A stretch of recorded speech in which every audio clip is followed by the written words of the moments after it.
Sound take 7 action. कर लेता हूं। अब सुप्रिया जी बहुत धैर्य और ध्यान से आपको सुन रही हैं। सुप्रिया जी कल्पनाथ राय का हवाला दे रहे हैं और साथ ही राहुल गांधी के सवाल पूछे जाने पर उन्होंने ये भी कहा कि लिमिट होती है सवाल पूछने की भी कोई, और ये प्रधानमंत्री का काम थोड़ा ही है कि वो जवाब दें। इस पर एक बॉडी है, वो काम कर रही है, जांच। नीट एग्जाम को लेकर जिस प्रकार से देश में किस तरह से हलचल मची हुई है कि किस तरह से जो छात्रों के साथ भविष्य के साथ खिलवाड़ किया गया है, इसमें तरह तरह के मतलब जो वर्जन निकल कर आ रहे हैं, तो कुछ लोग आलोचनाएं कर रहे हैं, तो कुछ लोग इसको बहुत ही दुर्भाग्यपूर्ण बता रहे हैं। आइए इस डिबेट में हम दिखाते हैं आपको कि सुप्रिया श्रीनेत ने किस तरह से जो नीट पेपर के दोषियों पर कार्रवाई की मांग की है, एवं उन्होंने जो निशाना साधा है कि किस तरह से इस सरकार में जो परीक्षाएं लीक होती हैं, पेपर लीक होता है, उनमें कहीं ना कहीं जो दोषी हैं उनको बचाव भी किया जाता है, लेकिन दोषियों पर कड़ी से कड़ी कार्रवाई होना चाहिए। आइए देखते हैं इस डिबेट में फिलहाल किस तरह से सुप्रिया श्रीनेत इस पर अपने आप विश्लेषण कर रही हैं। प्रधानमंत्री का काम क्या है, मैं ये पूछना चाहती हूं पलटकर। प्रधानमंत्री का काम रेल का एक्सीडेंट हो जाता है, उसकी अकाउंटेबिलिटी नहीं है। 1 साल पहले बालासोर में हुआ था, 1 साल बाद पश्चिम बंगाल में हो गया। लोग गाजर मूली की तरह टॉयलेट में भरकर रेलवे में जा रहे हैं, प्रधानमंत्री उस पर नहीं बोलेंगे।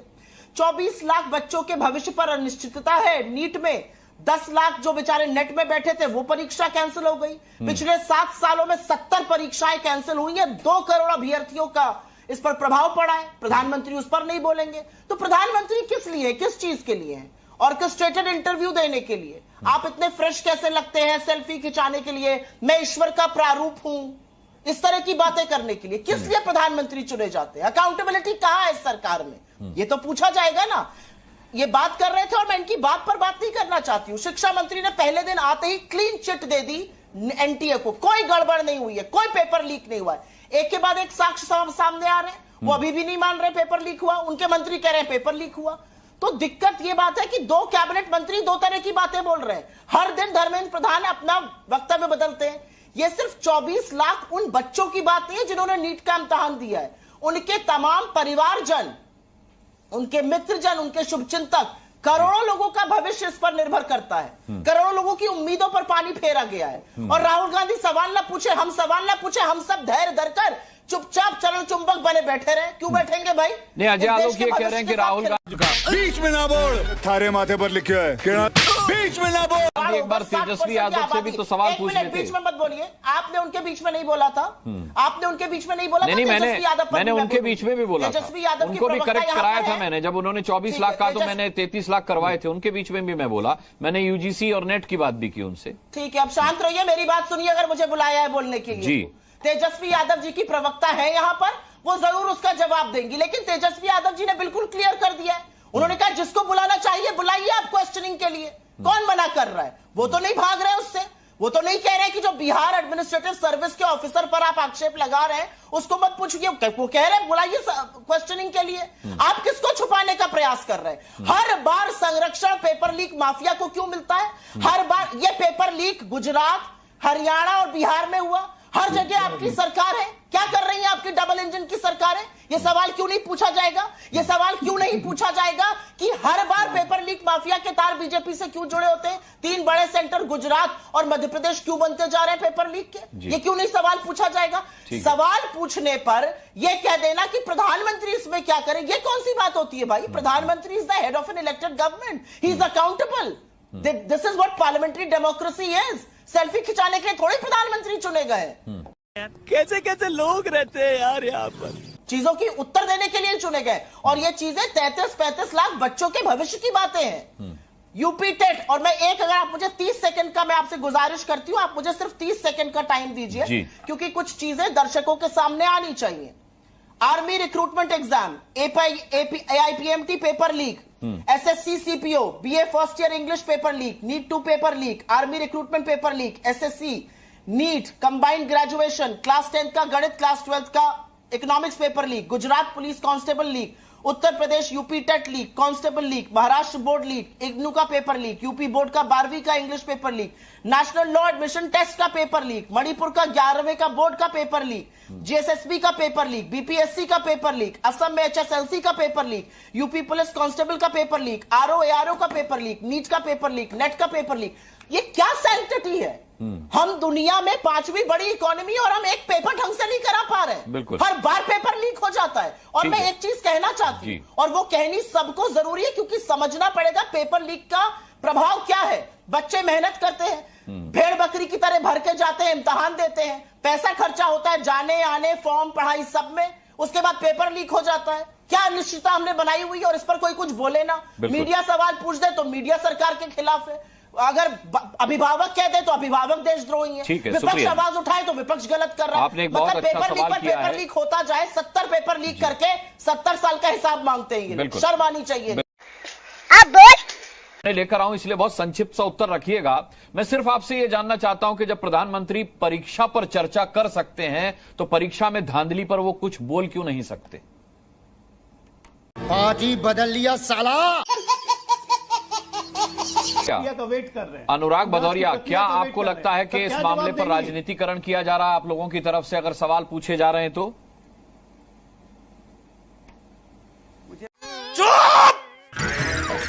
चुप हो जा, 7वीं फेल, चुप हो जा। लगता है भारतीय जनता पार्टी इतनी बेशर्मी से इस पे बोल रही है, शर्म भी नहीं बची है। सरकार तो भारतीय जनता पार्टी की है और भारतीय जनता पार्टी की सरकार केंद्र में, राज्य में जहां पर्चे लीक हो रहे हैं और फिर भी बेशर्मी से बोले जा रहे हैं। भाई अरे थोड़ी तो शर्म करो। बच्चों का भविष्य अधर में अटका हुआ, आपकी नाकामी की वजह से पर्चा लीक हो गया, उंगली इधर उधर उठाते रहते हो। मैंने सिर्फ इसलिए पूछा अनुराग भदौरिया जी कि जब मुलायम सिंह के समय में नकल होती थी या पेपर लीक होते थे तब वो भी जांच एजेंसियों पर ही भरोसा जताते थे। आप किसी के, अरे आप मेरी बात पूरी होने, मुस्कान जी मेरी बात पूरी, सवाल पूछिए। एक तो आप 22 मिनट बाद आए हैं मेरे पास, आप लगे वहां पे सवाल पूछने, तो बोल दीजिए ना कि हमको सवाल पूछना है, आपको बोलने एक साथ नहीं आ सकता। अब मैं बोल रहा हूँ तो मेरी सुन लीजिए। नहीं तो एक साथ नहीं आ सकता, मेरी बात तो सुन लीजिए। सुनिए, बताइए, पूछिएगा। मैं कह रहा हूँ emotional damn it. Bharatiya Janata party ये जो पर्चा लीक होता है ना, ये एक तरह से क्राइम, मतलब जैसे वार होता है ना देश के ऊपर में, जितना नुकसान होता है उससे कई गुना ज्यादा नुकसान इससे होता है, क्योंकि इससे राष्ट्र का नुकसान है ये। और इससे आप ये सोच सकते हो, इसको राष्ट्रद्रोह बोल सकते हैं, इसमें जो इन्वॉल्व होता है। और जिस सरकार में होता है, जिस सरकार में हो रहा है और जिस सरकार के अंडर में हो रहा है, जिस एजेंसी के अंडर में हो रहा है, राष्ट्रद्रोह है। बच्चों के भविष्य से खेल गए आप। बच्चों का भविष्य का जिम्मेदार कौन होगा? ये बोल के नहीं होगा कि फलाना फलाना फलाना फलाना। ये जिम्मेदारी आपको लेनी पड़ेगी, क्योंकि आप जिम्मेदार हैं इसके। आपको जिम्मेदारी लेनी पड़ेगी और आप जिम्मेदारी लेने होंगे।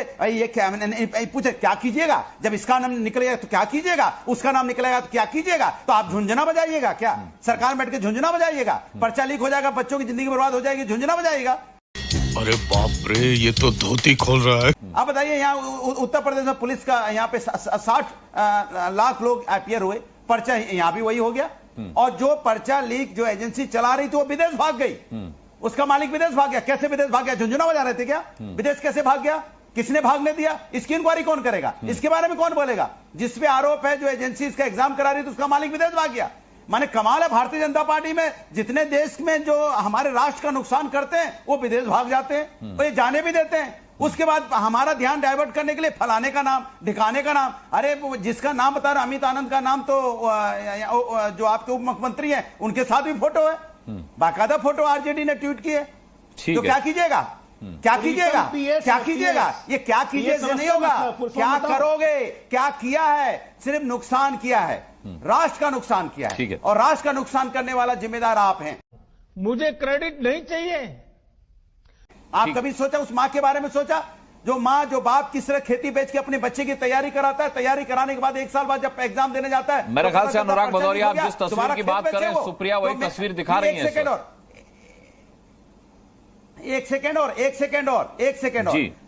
मैं तो सरकार से कहूंगा, सरकार इधर उधर की बातें मत करो। जो गरीब बच्चे हैं, जिनके माँ बाप खेत बेच के अपने बच्चों को पढ़ाते हैं, उनका फाइनेंशियली मदद कीजिए। एक साल जब वो तैयारी करेंगे या उनकी फीस की व्यवस्था सरकार करे गरीब बच्चों की, ऐसे नहीं चलेगा। इसकी उस पर बात करके डाल के नहीं चलेगा। ठीक है अनुराग जी। सरकार सुप्रिया, अगर सरकार में संवेदनाएं हैं, वेदनाएं हैं, भावनाएं हैं, जनता का सम्मान करती है, तो आप फाइनेंशियली मदद करिए गरीब बच्चों की। आप उनकी फीस भरिए, गरीब बच्चों की फीस भरिए। मैं मांग करता हूं, आपकी नाकामी की वजह से उनको खेत बेचना पड़े ना, शायद उनको अपना खेत ना बेचना। आपका 1 सेकंड 50 सेकंड सही पकड़े हैं में बदल चुका है, बल्कि उससे भी ऊपर निकल चुके हैं आप। सुप्रिया, अजय आलोक ने साफ तौर पर कहा कि आप सवाल तो प्रधानमंत्री से पूछ रहे हैं, लेकिन अगर इसमें जिस तरीके से तेजस्वी यादव की भूमिका संदिग्ध है, अगर उसके सबूत सामने आते हैं और प्रमाणित होता है, तो क्या सवाल उनसे भी पूछेंगे आप? भाई साहब कुछ ज्यादा नहीं हो गया ये? मतलब कुछ भी। तेजस्वी यादव जी ने खुद सामने आकर कहा है, आप मेरे पीए से। तो देखा आपने कि किस तरह से जो नीट एग्जाम एवं अन्य जो एग्जाम होते हैं उनके पेपर लीक होने की जो वो चलती है, तो उसमें दोषियों पर कार्रवाई हो। इस प्रकार से जो आगे भी ऐसी मतलब जो ना कर पाएं, ऐसी कार्रवाई उन पर हो। ये तो क्योंकि जो अपने देश के भविष्य हैं, छात्र हैं, बड़ी मेहनत करके आगे बढ़ते हैं, और फिर उनकी मेहनत पर ऐसे पानी फिर जाए, तो ये तो बहुत उनके साथ बहुत ही बड़ा अन्याय होता है। चलिए, इस डिबेट में इतना ही। अगली निष्पक्ष एवं सच्ची खबरों के लिए अपने न्यूज स्टार एमपी चैनल को सब्सक्राइब जरूर करें। जय हिंद, जय संविधान। देखते रहिए न्यूज स्टार एमपी चैनल, सच के साथ।